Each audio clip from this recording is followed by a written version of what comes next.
Un smartphone dans une main, une fourchette dans l'autre. C'est l'heure du petit déjeuner pour la famille Geest-Pruniger, un rituel quotidien pour Justin, le papa. Je suis en train de regarder ce que j'ai eu comme sommeil la nuit dernière. Je vois que j'ai fait 6h29 minutes. Normalement, je devrais faire 8h, on va dire. Donc, c'est à peu près là. Donc, on peut voir... Ouais, celui-là, c'est 4h. Donc, ça, c'est la moitié de ce que je devrais faire. Donc, pour mesurer, moi, j'ai des bracelets. Et les bracelets, ça regarde ce qui se passe avec le mouvement du corps. Il calcule aussi le nombre de marches qu'il monte chaque jour, son rythme cardiaque. Moi, je ne vais pas jusque-là, mais je ne pense pas qu'il en fasse trop. Justin est accro aux nouvelles technologies. Cela fait 20 ans que ce Franco-Américain habite à Washington. Son bracelet ne le quitte jamais.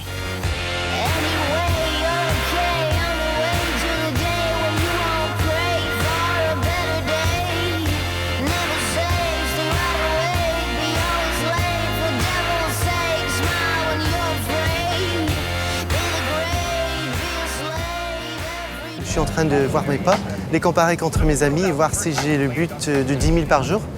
En réalité, j'ai tendance à avoir plus vers 4 000, mais aujourd'hui, j'ai eu 12 550. Donc aujourd'hui, c'est quand même un succès. Justin enregistre non seulement ses pas et ses heures de sommeil, mais ce n'est pas tout. Accroché à sa chemise, un autre gadget digne des agents secrets. C'est un appareil photo qui prend des photos tous les 30 secondes. Il se met facilement sur la chemise. On peut aussi prendre des photos quand on le veut, en appuyant 2 fois, comme ça. Un gadget qui intrigue ces touristes. Certaines personnes vont plus loin. Elles filment vraiment chaque instant de leur vie. Moi, je me contente de prendre quelques photos de temps en temps. Collecter un maximum d'informations pour ne rien oublier et tout contrôler. Voilà les motivations de Justin, un life logger comme on les appelle aux États-Unis. Des geeks nouvelle génération qui mesurent tout de leur quotidien.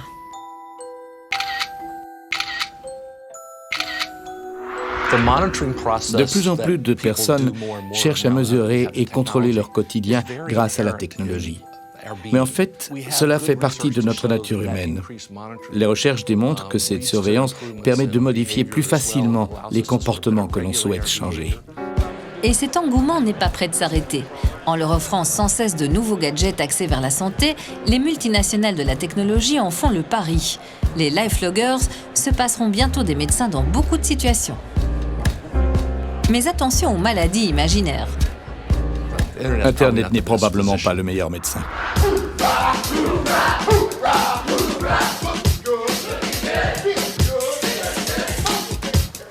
Ces lifeloggers n'ont pas attendu pour se lancer dans l'aventure numérique. Aujourd'hui, ils sont réunis pour un séminaire censé les aider à mieux utiliser la technologie portable pour manger, bouger et dormir. Le manque de sommeil nous abrutit complètement et on ne s'en rend même pas compte. Donc, plus vous vous couchez tôt, mieux votre corps va récupérer.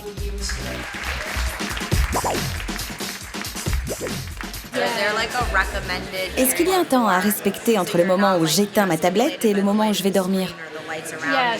Je n'ai pas trouvé de recherche définitive sur les tablettes. Sans doute est-ce parce que c'est une technologie encore trop récente. C'est une application qui est censée te réveiller quand tu sors d'une période de sommeil profond. Comme ça, quand tu te réveilles, tu as plus d'énergie. Ça ne te sort pas du lit au milieu d'un cycle de sommeil paradoxal. Je dois regarder ça. Avant les smartphones, je mesurais probablement 2 comportements maximum. Maintenant, avec les applications, j'en mesure 17 ou 18. Mais il n'y a pas de yin sans yang. On gagne en productivité, mais on est aussi plus stressé. On est frustré de ne pas atteindre nos nouveaux objectifs. On s'appelle quand un d'entre nous n'atteint pas le nombre de pas qu'on s'est fixé ou le type d'alimentation et les heures de sommeil qu'on s'était promis de suivre. On me fait souvent des remarques là-dessus, je dors jamais assez. Au programme de l'après-midi, les conseils sommeil d'un grimpeur qui s'apprête à s'attaquer à l'Everest. Ou encore une informaticienne qui dissèque son alimentation à la vitamine près. Et qui y ajoute la méditation sous surveillance. Il y a des applications qui calculent votre niveau de concentration pendant que vous méditez. Ça vaut la peine de les utiliser, parce qu'une bonne méditation, ça régule beaucoup de choses dans votre corps. Une vision de la santé ludique qui semble convenir à ces geeks nouvelle génération. Le plus étonnant, c'est que certains professionnels de la santé se sont adaptés à ce nouveau mode de vie.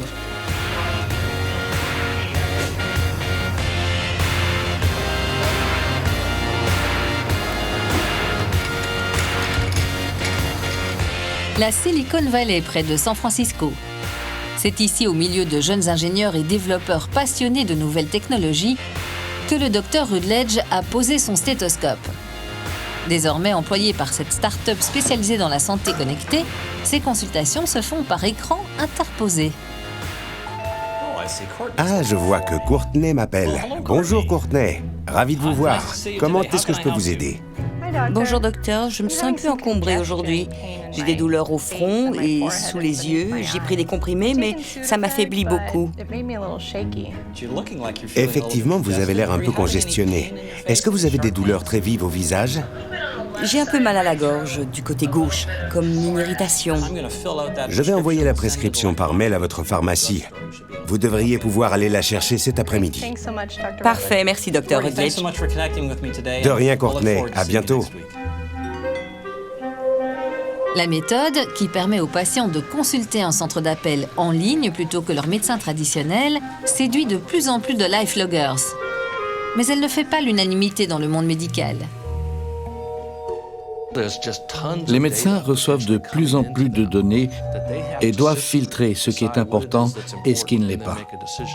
Or, en consultation virtuelle, ils ne connaissent pas forcément les patients qui les appellent. C'est un problème. Il faut continuer à voir un médecin physiquement. En outre, le contact humain entre un docteur et un patient reste indispensable. Sur les hauteurs de San Francisco, Gordon Bell est à 82 ans une référence pour les lifeloggers, un des pionniers du mouvement. Victime de plusieurs accidents cardiaques, il a complètement adopté les smartphones et bracelets connectés pour garder un œil sur sa santé. Ici, vous avez une année de mon rythme cardiaque. Le pic, au-dessus de la ligne bleue, c'est parce que j'avais bu une demi-bouteille de vin. Heureusement, avec les médicaments, c'est retombé à un rythme plus normal.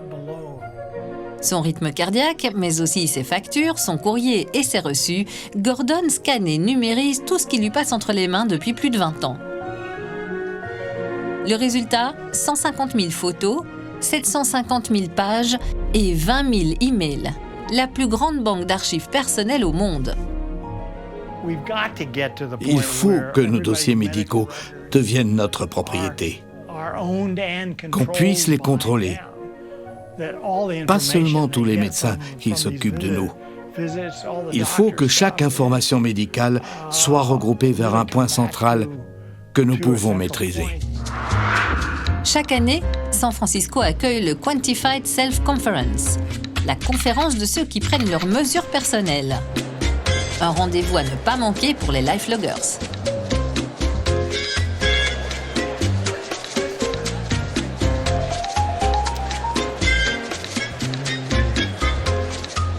Pour Maïté, c'est un rendez-vous incontournable. Le partage des données entre patients et médecins, c'est l'objectif de la start-up belge pour laquelle elle travaille. De passage à San Francisco, elle a bien l'intention de tester de nouveaux gadgets. Est-ce que tu sens les petites décharges du capteur? Oui, je les sens là. Mieux qu'une tasse de café ou un somnifère, ces capteurs transmettent des petites décharges électriques qui stimulent l'utilisateur, ou au contraire l'apaisent en fonction de l'intensité choisie. Donc là, et alors si je descends, fatalement, ça stimule un peu moins. Alors selon, moi, comme je suis un peu genre une pile électrique, j'aime bien de voir... je vais monter à 100 juste pour voir. 100. Ça va, oh, ça va vraiment fort. C'est trop fort. Oui, c'est vraiment bizarre. Oui, je vais le diminuer. 94. C'est à 100% là d'un coup, vraiment, il y a tout, les deux capteurs se sont mis à vibrer tous les deux assez fort en même temps. Et donc tu sens vraiment genre petite décharge électrique comme ça, mais c'est des micro-décharges, c'est assez sympa. Et donc oui, c'est un chouette truc vraiment pour, on se dit, ça doit être sympa pour le matin, tu dois te réveiller, tu mets ça pour t'énergiser et puis le soir, tu prends l'autre pour se calmer, quoi.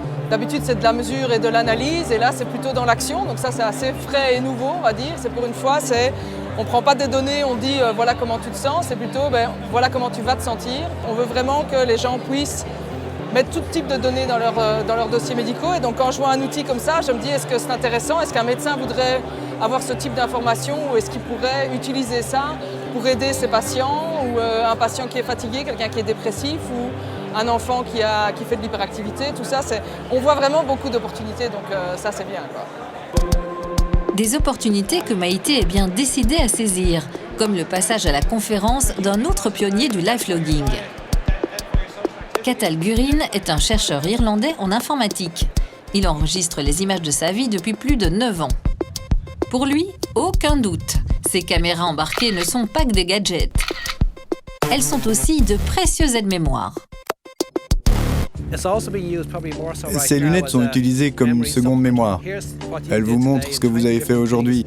Vous pouvez revoir 20 moments différents de la journée et ça peut aider à renforcer votre mémoire et recréer ces souvenirs dans votre cerveau. J'espère que l'on verra cette approche se développer d'ici quelques années. Nous interagissons en moyenne avec 10 000 objets. Ça fait beaucoup de données à traiter, mais on avance doucement. Les ingénieurs de la Silicon Valley l'ont bien compris. La santé connectée est un marché à conquérir. On parle même d'une pilule qui mesurerait votre santé directement à l'intérieur de votre corps et vous avertirait, vous et votre médecin, si quelque chose n'allait pas. La santé hyper connectée en quelque sorte, jusque dans nos entrailles.